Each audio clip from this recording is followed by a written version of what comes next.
السلام عليكم ورحمة الله وبركاته. تعالى نعمل وصفتنا الكيكة.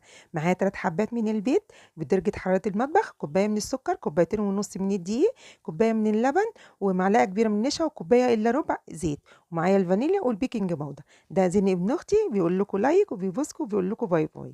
هو اللي طلب الكيكة وقال لي أعملها معاكم.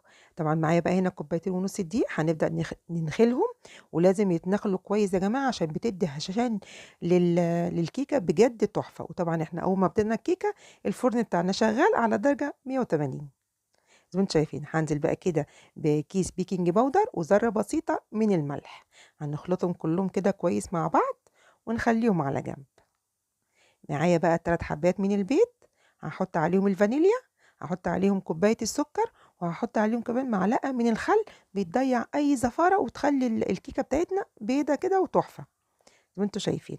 هاخلطهم بقى كويس جدًا، جدًا، جدًا لحد ما السكر يدوب خالص زي ما أنتم هتشوفوا. وبعد كده هانزل بكوباية اللبن ومعلقة النشا وهاخلطهم كويس جدًا. وبقى آخر حاجة هانزل عليهم بكوباية إلا ربع من الزيت وهاخلطهم كويس. وبعد كده هانزل عليهم على الدقيق يعني هنقلبهم كده في اتجاه واحد علشان الهوا يفضل موجود كده، ما نضيّعش الهوا اللي في الكيكة. معانا بقى الصينية بتاعتنا، هانزل عليها بقى بالخليط بتاع الكيك زي ما أنتم شايفين كده، وهابيضها هبدتين وهادخّلها الفرن.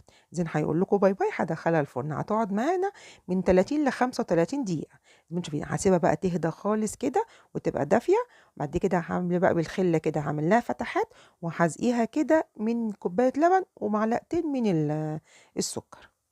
عايزة بقى تعملي بدل اللبن تحطّي مَيّة وتحطّي مع كوبايتين سكر، معلقتين سكر يا جماعة أنا آسفة، معلقتين سكر برضه ما فيش مشكلة. عندِك عصير مانجا برضه ما فيش مشكلة.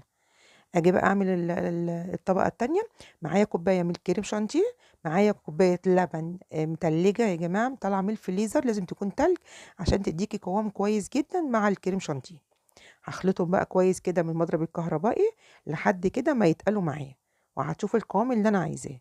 أنا برضه عاملة كوباية من عصير المانجا حطيتها في الفريزر وهي عملت تلج، قُمت أخدت منها معلقتين، عطتني قوام كده حلو جدًا عشان كانت تلج، وعطتني لون بسيط وطعم بجد تحفة يا جماعة زي ما أنتم هتشوفوا كده. بعد كده بعد ما أخلّص ده القوام اللي أنا عايزاه، هانزل بقى كده على الكيكة، هاحطها كده على وش الكيكة كلها زي ما أنتم هتشوفوا. بسباتيولا بقى كده بسيطة بالمعلقة براحتك خالص. حاجة نضيفة انت عاملاها بعمايل ايديكي وعملتيها في البيت، وفرحي اولادك، فرحي بقى ضيوفك، فرحي نفسك بجد تحفة. بعد ما خلصت كده الطبقة من الكريم شانتيه هنزل بقى بشوية مانجا كده متقطعين صغير، ويا دوبك رشة بسيطة بس من السكر كده مع المانجا قبل ما تحطيها زي ما انت هتشوفوا. بصوا الجمال، هي المفروض بقى تدخل التلاجة تسقع. انا طبعا عشان التصوير قطعت منها ووريتكم.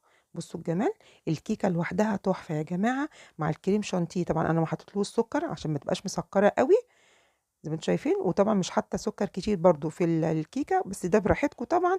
عايزين تحلوها اكتر من كده براحتكم. كل اللي دقها بجد قال لي سكرها مظبوط وطعمها خطير، بجد تحفه وخطيره. يا رب تجربوها.